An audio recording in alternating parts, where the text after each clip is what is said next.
Eureka no ar, para você que nos acompanha, seja bem-vinda, seja muito bem-vindo. Eureka hoje falando sobre ciências humanas. Professor Edson Bispo, que está aqui, satisfação. Tudo bem, professor Marlos? Muito obrigado por estar conosco, obrigado compartilhando. Pelo convite, sejam bem-vindos a todos.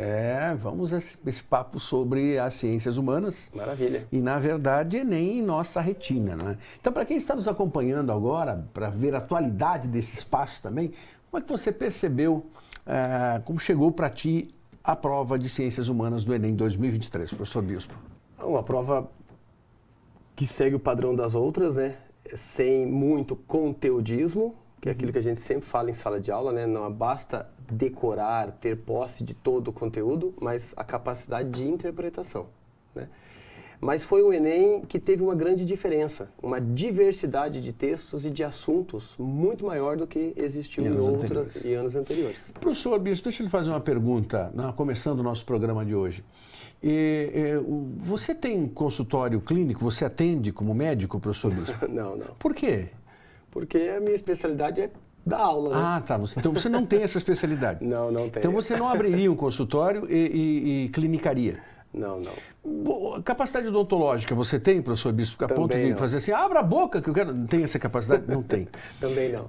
Professor Bispo, engenharia, o professor tem essa capacidade de montar, de organizar, por exemplo, fazer uma construção? Também não. Não. Por que, meu amigo, não tem essa capacidade? Não tem essa capacidade. Não é a minha especialidade. Por que será que algumas pessoas de outras áreas, algumas, são poucas, é claro, jamais generalizar, fizeram várias objeções às questões do Enem, não é? Parece que as pessoas têm formação nas ciências humanas, receberam um diploma, que talvez elas nem saibam onde esteja, né?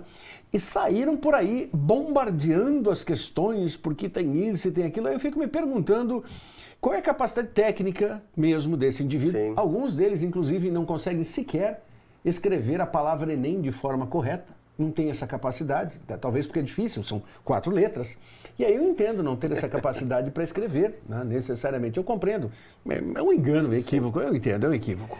E o que é pior, né, é que a questão de ciências humanas ser crítica, né? Que é a grande crítica que eles estão trazendo. Por que se criticou, por exemplo, o agronegócio? Né? Por que se criticou o uso de agrotóxicos? Por que se criticou na prova de ciências humanas? Mas existiu crítica mesmo, e das 3 questões aludidas, uma delas não traz absolutamente nenhuma relação. Exatamente. Nenhuma relação. E uma delas é de linguagens que não condizem em absoluto com nada relativo à crítica. E mesmo que fosse uma crítica, qual o problema de se criticar determinados segmentos do agronegócio? Porque não é todo o agronegócio que é assim. Sim, ao contrário. O agronegócio, qualquer pessoa com mínimo de bom senso sabe que o agronegócio é responsável por inúmeras situações benéficas ao Brasil. Exatamente. Não só na geração de empregos, no próprio desenvolvimento econômico, na demanda pelo campo, nessa retomada do campo, maravilhosamente, porque nós sabíamos que em décadas anteriores houve a situação de sair do campo e ir para a cidade. Felizmente, de anos para cá é o contrário, há muitos saindo da cidade e indo para o campo. E isso é maravilhoso. E o próprio produtor, que é sério, reconhece esse lado sombrio, né, do agronegócio que desmata. Agora, agora não aceitar nenhum comentário, aí é achar que a vida é perfeita e o arco-íris está ali posto. E na ponta do arco-íris você vai achar um pote de ouro e um leprechaun estará ali. No mínimo é isso. Né? Isso. E desejar que a matéria que nasceu para ser crítica, história, geografia, filosofia e sociologia, que essas matérias se tornem, então, matérias super conservadoras, que trabalham o status quo, né? Só podemos falar daquilo que não gera atenção. Exatamente. Aí é demais também. E é claro que na própria validação das questões há de se colocar esse termômetro e se efetivamente um dos elaboradores errou a mão, ele foi exagerado, consequentemente a própria banca avaliadora é uma organização do INEP, Instituto Nacional de Estudos e Pesquisa Anísio Teixeira, em avaliar que, infelizmente, essa questão ela acabou escapando de um crivo maior. Agora, anular a questão, anular o próprio exame em função disso, ou dar a característica ideológica ao exame, isso é uma bobagem. Aí, por isso eu fiz essa ironia, foi uma ironia. Nosso telespectador compreendeu, porque, na verdade, com todo respeito ao exercício da medicina, com todo respeito ao exercício da odontologia, com todo respeito ao exercício da engenharia, são profissionais que passaram anos na faculdade. E se eles passaram anos, eles têm condições de responder por aquilo. Só que justamente por ter essas condições, eles também não aceitariam que nós, que não temos essa formação, eu sou incompetente nessas áreas, que eu fosse ali e dizer assim, não, mas está, na minha visão é isso. Não, não é. Com todo respeito, não é. O senhor não tem formação para isso. Então, quando alguém que não tem formação faz a crítica sem embasamento, é que tristece. Não que não possa criticar, ao contrário, né? Exatamente. Aqui também não tem ninguém senhor de uma verdade, diz assim, não, você não pode criticar. Não pode sim, só que é interessante ter elementos concretos, ter embasamento para isso e não achar que a questão é ruim ou é boa. Por isso que aquela pergunta, eu não gosto dessa pergunta, porque a resposta nunca é boa, no sentido de dizer assim, você gostou da prova? Não existe muito gostar ou desgostar, existe tecnicamente avaliar o que a prova trouxe de efetivo ou o que ela deixou como ausência. Isso é o que nós fazemos sempre, nesses 19 anos no ar, e em defesa do estudante. E é essa defesa que nos faz ter essa crítica construtiva, inclusive ao próprio INEP. Antes que alguém diga assim, vocês estão... Sim, o próprio INEP, quantas vezes é só nos ouvir? FM 97.1 AM 630. Todos os dias, segunda a sexta-feira, aqui, pela TV também. Estamos juntos nessa sintonia. Só nos assistir e entender que o nosso papel é um papel em defesa, é dar voz ao estudante, professor Bispo. E é isso que nós estamos fazendo nesses anos todos. Mas foi uma boa prova. Foi uma boa prova. Uma excelente prova. Uma prova que é democrática. Né? Ela democratiza o ensino. O que muitos alunos reclamaram, alunos que têm uma carga de conteúdo muito elevada, é que eles sentiram a falta desse conteudismo. Sim, mas aí que está. Agora, questões, então, alguns também que questionaram, assim, avalia ideologicamente porque deveria só perguntar é verdadeiro, falso, certo ou errado. Que tipo de prova é essa? Sim. Aí é que está, que tipo de prova? O que se quer provar é assinale a alternativa correta. Mas o que é isso? Isso não é prova. É para quem quer economizar tempo na elaboração, né, e faz algo assim. E na correção, porque aí é A, B, C, D, E, ou 1, 2, 3, 4, 5. Mas não. Uma questão, como você mesmo disse, citou muito bem, democrática, que se apropria de conhecimento, que desafia o estudante a provar aquilo que ele sabe, refletindo. Essa prova é a prova do Enem. Exatamente. Então, mesmo ela que fugiu do conteudismo, que é excelente, porque as provas conteudistas, como eram dos vestibulares tradicionais anteriores, eles privilegiavam apenas um grupo de alunos, né? Sim. Aqueles alunos que eram treinados para isso, né? Daí vinham os cursinhos preparatórios. A indústria que se formou, uma indústria correta, porque, na verdade, é simples. Há poucas vagas, ainda há, não vou nem usar o pretérito. Sim. Há poucas vagas no ensino superior público, então, consequentemente, só os que estão melhor preparados vão chegar até lá. Então, com isso, criou-se uma pequena indústria, que é a indústria da aprovação no vestibular. Isso aí. Mas Exatamente. que vinha na contramão da aprendizagem ampla. Exatamente. Só que daí tem outro lado, daí vem o lado do Olimpo, né? O lado do Olimpo é aqueles que são os doutos das universidades, que criticam esse modelo, mas quando os filhos estão na idade escolar do pré-vestibular, da saída do terceirão, eles matriculam no pré-vestibular. E eu vi muitos desses casos, né? Acho muito curioso isso, do alto da sabedoria, do Olimpo. Porque o ensino não presta desta forma. Onde seu filho estuda? Mas o ensino não... Mas onde seu filho estuda? Mas, escute, onde seu filho estuda, por gentileza? Ele faz cursinho. Pois é, só que a senhora tem dinheiro para pagar o cursinho. E o aluno que não tem essa condição? Né? Como é que fica? Então, na verdade, muitas vezes, nós causamos essa indigestão porque a defesa do aluno é o que nos interessa. Então, Bispo, a prova foi abrangente para o estudante? A resposta aí é técnica, sim, não. Aí você acaba dizendo sim, ela foi muito boa. Então ela cumpriu a sua função e, é claro, os estudantes, nem todos hão de gostar, muitos hão de questionar, mas inúmeros vão dizer assim, puxa, valeu a pena, eu pude refletir sobre as questões e acertei. Por quê? Porque muitas questões estão fáceis. Sim, muito fáceis demais. Né? E tem toda a questão da função social do Enem, né? Sim. A função social do Enem é justamente mexer com a educação básica. Exatamente. Inclusive, a gente teve né? A gente teve uma carga gigantesca de questões de sociologia, né? O que nos faz hoje fazer uma série de análises, nos leva a fazer uma série de análises. Porque na reforma do ensino médio, sociologia do segundo ano para frente, ela cai para os itinerários. Sim. Né? Então, a filosofia também, a história também, a geografia também. Então, tem muito aluno que prestou vestibular, né, que prestou o Enem, que é aluno de segundo ano do ensino médio, que não teve o ano inteiro a disciplina de sociologia, o que é gravíssimo. Então, a prova veio fazer essa chacoalhada, né? com o novíssimo ensino médio que a gente tem agora, né, que é a reforma. Teremos um programa só sobre o projeto de lei Exatamente. que o governo federal enviou. Porque o novo ensino médio, ele bagunçou o ensino médio, né? O ensino médio tinha uma série de problemas, Inegáveis, uma série de críticas, mas a reforma como foi feita, com medida provisória, em 40 dias se transformar aquilo que a gente leva anos para construir, né? É óbvio que teria que dar errado e deu errado, então o novo ensino médio, ele é um fracasso, né? E o Enem, quando traz essa carga de conteúdos pensantes, principalmente conteúdos de sociologia, veja o tema da própria redação, Sim. que precisa da sociologia em sala de aula debatendo esses temas.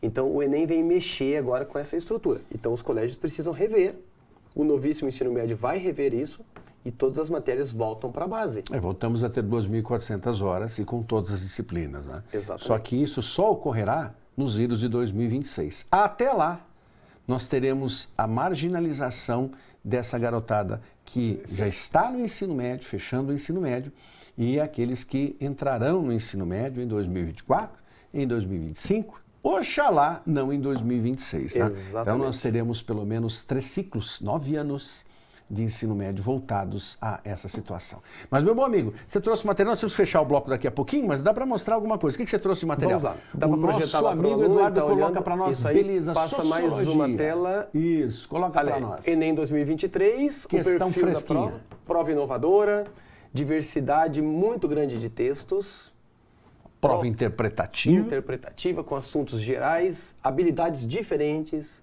exigir um aluno muito mais pensante, muito menos um aluno que memoriza informações. Aqui leva o Memorex, né? O famoso Memorex, né? Exatamente. No caso de sociologia, muitos temas ligados à inclusão social, todo o caderno de humanas, na verdade. Função social do Enem é exatamente essa, né? Então, muita questão ligada à conquista dos afrodescendentes, questão dos povos indígenas. Sim. E principalmente a conquista das mulheres, né? Os direitos das mulheres, que é toda a relação de gênero.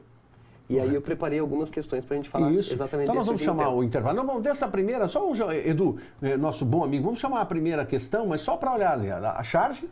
Uma charge super tranquila, diz assim, eu queria poder, né? O gênio da Isso. lâmpada aparece para uma mulher. E a mulher deseja, eu queria poder, né?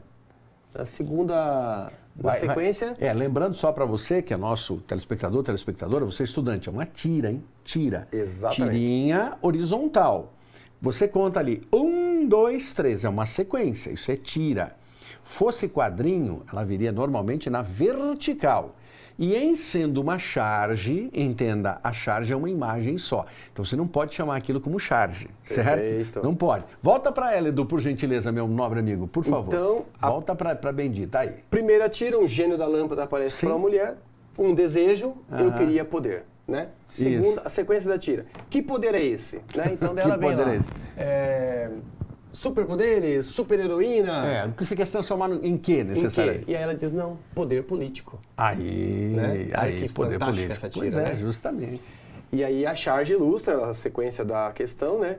Ilustra um anseio presente na sociedade contemporânea que se caracteriza pelo quê? Né? A primeira palavrinha isso já começa, mas agora nós vamos chamar o intervalo, deixa você pensando. Maravilha. E no intervalinho, na volta, o professor Edson Bispo resolve a questão para você que está com o programa Eureka hoje, assistindo e acompanhando já, hein?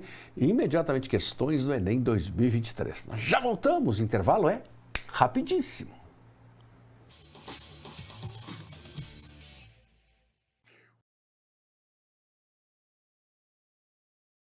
Já voltamos, você viu que é rapidinho o programa Eureka, no professor Edson Bispo, nosso especialista em ciências humanas, nosso professor titular das ciências humanas, tanto no olhar da filosofia quanto no olhar da sociologia. E você tem... Lembra, deixamos a questão? Vamos retomar a questão, Edu. Volta a questão. Hein? Olha, nós não combinamos o vermelho, hein? Só para você que está conosco. Manda, Bispo. Então, olha lá, a charge ilustra um anseio presente na sociedade contemporânea que se caracteriza pelo quê? Então, veja, na sociedade contemporânea. Porque se você faz uma pergunta, um desejo da mulher numa sociedade medieval... Outro papo, Outro papo. Sociedade moderna, outra Sim. conversa. Mas na sociedade contemporânea, o que essa mulher deseja? Exatamente. Que poder é esse que ela chamou de poder político, né? Olha a letra A, situação de revolta individual. Satisfação de desejos pessoais? Participação em ações decisórias? A letra C. Permanência em passividade social? Ou conivência em interesses partidários? Quer dizer, como sempre, né? Por que nós dizemos que é uma questão fácil? Os alunos reclamam, muitos alunos reclamam que, porque a prova são 90 questões difíceis, porque são muitas leituras são.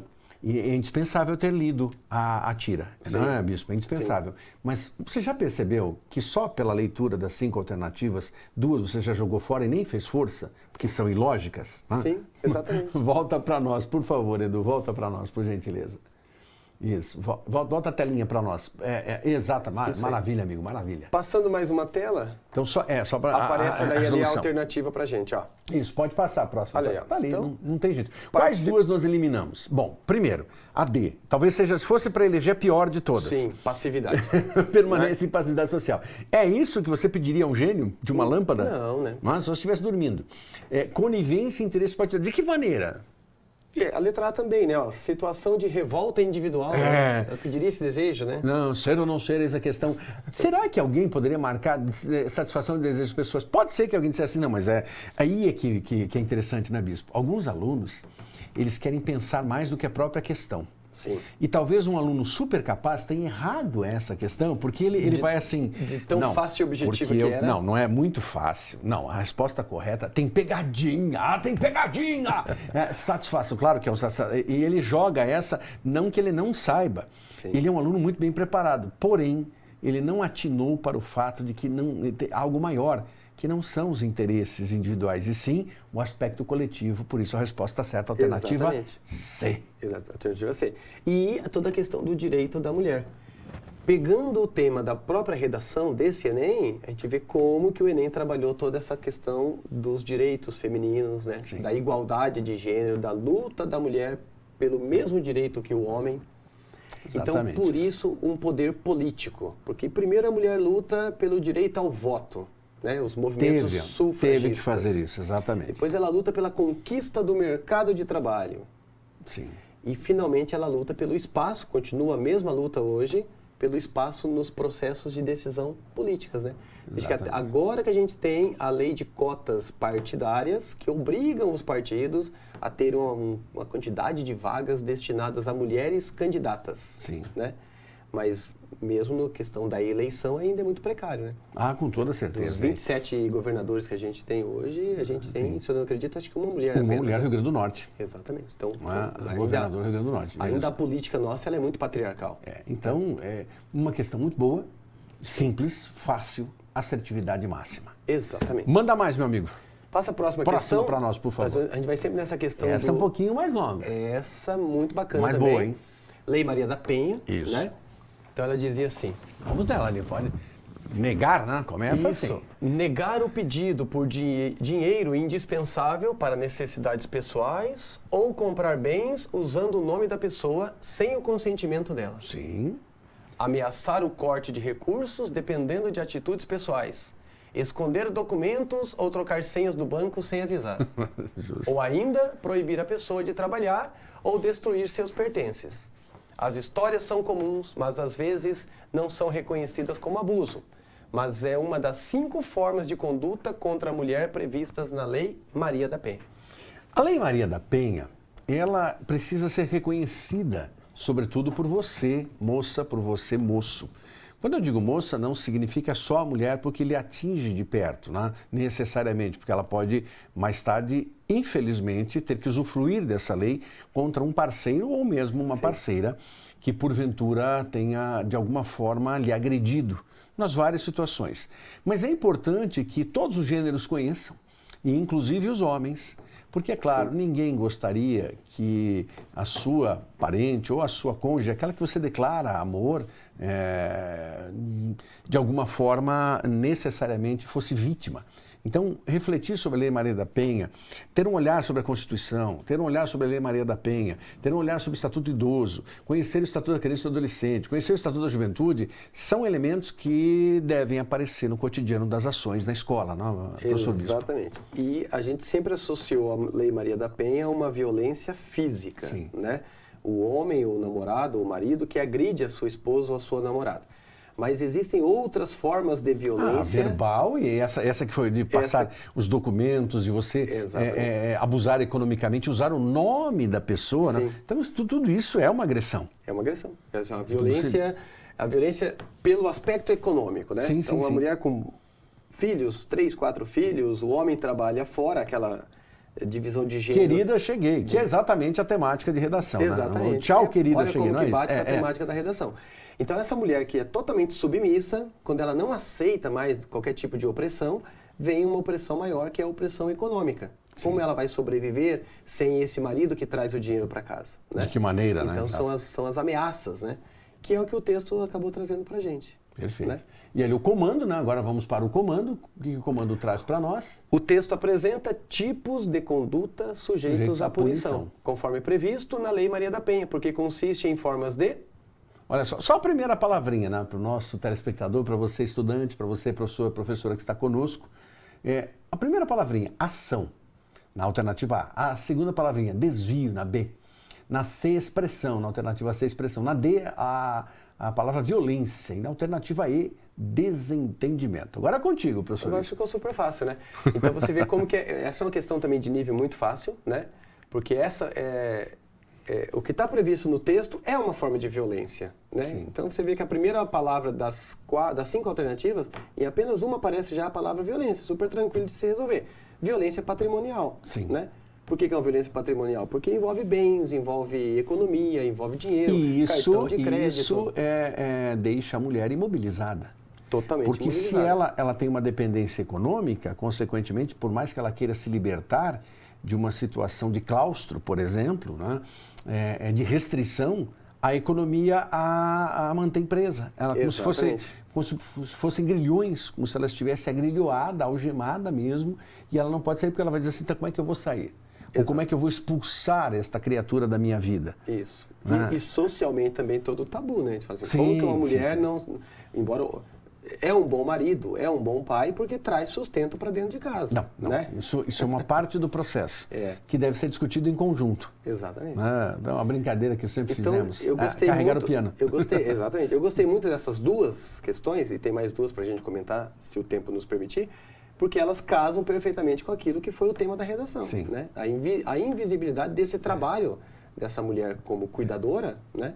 Que aos olhos da sociedade é totalmente... invisível. É invisível. Mas só resolver, não vamos resolver, então? Então a resposta certa ali para você. Tchau para a ação difamatória. Exatamente. Tchau para o desvio. Pode voltar, por favor, amigão. Pode voltar, por favor. Isso, só volta. Isso. Não, anterior. Não, anterior. Pode voltar. Aí. Isso, perfeito. Então, desvio, não é uma ação difamatória, não é um desvio comportamental. De jeito nenhum. Não é uma expressão preconceituosa, né? E nem um desentendimento matrimonial é como era entendido antes da Lei Maria da Penha. Mas aí, justamente, voltamos à questão. Tem que se atrelar à Lei Maria da Penha. Tem que se atrelar à Lei Maria da Penha. Antigamente, quando casais procuravam delegacias, se dizia que toda briga de um casal se restringe ao ambiente privado. Em briga de marido e mulher, ninguém mete a colher. Era o que se dizia antigamente. Problemas. Né? A Lei Maria da Penha veio para mudar isso. Vale a pena você pesquisar aí quem foi Maria da Penha, toda a luta que ela teve. Que está em atividade, está viva. Exato. E consciente do seu papel. E de como que a lei brasileira foi totalmente omissa. Exatamente. Né? Ela foi a julgamento, 2 tentativas de homicídio do próprio marido dela. Né? E a lei brasileira passou pano para o caso. Né? Era um feitor aquela criatura. Vamos à seguinte, para fechar o nosso programinha. Vamos à seguinte, por favor. Pode passar, Edu. Essa outra questão fantástica também sobre a taxa de fecundidade. Né? Você vai vendo ali o gráfico que vai nos mostrando o tanto de filhos que as mulheres tinham, né, em cada década, né? E como isso diminuiu. E como isso foi diminuindo. Então, ali estamos ali pegando 2020, 1,5 filhos por casal, né? Por mulher. E a perspectiva é que isso não aumente mais, né? Ali ele possa vir até a diminuir. Até diminuir. Ele mantém ali para até 2050 a perspectiva de 1,5 filhos por casal, né? Então, quer dizer, os casais estão tendo, logicamente, menos filhos. As mulheres estão tendo menos filhos. Hoje claramente, e é claro, isso também se deve à função de liberdade da mulher. Exatamente. A mulher quer conquistar seus sonhos sozinha, seus sonhos trabalhar, seus sonhos ter uma profissão, seguir uma carreira e, consequentemente, a situação do lar torna-se delicadíssima, porque a prole ter 3, 4, 5 filhos, nada, eu venho de uma família cuja avó e o avô, meus avós, meu pai é oriundo de uma família com 10 pessoas, ele o 11º, então são 11 pessoas. Sim. Mas estamos falando de uma situação de um século. Exato. Atrás, tá? Minha em avó, todo esse espaço, século. Minha avó teve 14 filhos. Olha aí. Né? 1910, né? Quando ela nasce, né? E faleceu com 80 anos. Hoje não se imagina, por isso que hoje, quando se conversa com uma jovem, ela dirá, olha, eu não quero ter filhos. E outras dirão, não, eu quero pelo menos 1 ou 2. E aí nessa média está ficando 1,5. 1,5. Mas não mais do que isso. Se uma das garotas diz, não, eu quero ter 4 filhos, as outras colegas vão, uau, que ser estranho, porque não é essa a expectativa. E aqui não há uma crítica em relação a isso, é uma análise social. Uma constatação. Uma análise social. A sociedade então, mudou. Da sociedade da minha avó, que teve 14 filhos e que somente 6 sobreviveram, porque a mortalidade infantil também era muito grande. Né? Infelizmente. Desses 6 que cresceram, né, a minha mãe entre eles, todos tiveram a média de 4 ou 5 filhos. Né? Então, meus irmãos, eu tenho 4 irmãos, esses meus irmãos têm 2 filhos. Então, veja como que foi caindo ao longo. E é o que está no gráfico, está posto no gráfico mesmo. Exatamente. Né? E aquela sociedade da minha avó era uma sociedade muito mais rural. Então, também, uma sociedade que... É o que nós falamos no primeiro bloco. Menos cidade, mais campo. Inverteu o processo. Exatamente. Então, e era uma sociedade em que a mulher era muito mais do lar, né? E o homem quem era a sociedade patriarcal, né? Sim. Então, por isso que a mulher gerava muitos filhos mesmo. Depois, quando você tem uma sociedade migrando para a vida urbana, vai se modificando. Todo o processo. Essa relação familiar vai se modificando. E a mulher conquista o mercado de trabalho. Então, é óbvio que ela não quer ter 4, 5 filhos, porque isso tem um impacto na vida de trabalho dela. Exatamente. Né? Meu bom amigo, nós temos que caminhar para o fechamento. Só aponta para nós ali, Edu, por favor, isso. Pode seguir, por gentileza? E aí ele pergunta, qual fator foi determinante para a mudança do indicador apresentado no gráfico? Flexibilização legal da prática de aborto? Envelhecimento da população brasileira, crescimento de casos de gravidez precoce, participação feminina no mercado de trabalho. Isso. E diminuição dos benefícios da licença maternidade. 2 absurdas, você já entendeu, né? O estudante que está conosco já entendeu que 2 são absurdas, pelo menos. Exatamente. A letra A não está se falando de aborto em momento algum, né? Não tem chance. E também não se fala do crescimento de casos de gravidez precoce. Letra C, você pode eliminar. Existe um envelhecimento da população brasileira? Obviamente que existe. Mas não é essa a tônica, não é essa a tônica. Sim, cuidado, né? Porque não confunda as coisas. Existe? Sim, não se nega, mas não é esse. Não é isso. Não é esse o que fez a mulher ter menos filhos, um dos fatores, pelo gráfico, é a participação dela no mercado de trabalho. Não tem nenhuma relação com a diminuição dos benefícios da licença maternidade. Nenhuma, né? Professor Edson Bispo, muito obrigado, meu amigo. Eu que agradeço. Por estar conosco, muito grato. Agradeço. Privilégio. Você pode nos acompanhar pelo YouTube. Instituto Educacional Eureka. Acompanhe, dê uma chegadinha lá, se inscreva, receba as notificações, receba os programas novos, você pode acompanhar, pode assistir. Instituto Educacional Eureka, fácil pelo YouTube. Pela FM 97.1, pela M630, diariamente, 5 para as 7 da manhã, 5 para as 11 da noite. E aqui você tem esse encontro conosco 2 vezes por dia também, em toda a caminhada. Muito obrigado, professor Edson. Boa caminhadinha sua, meu amigo, e até o próximo programa. Não percam.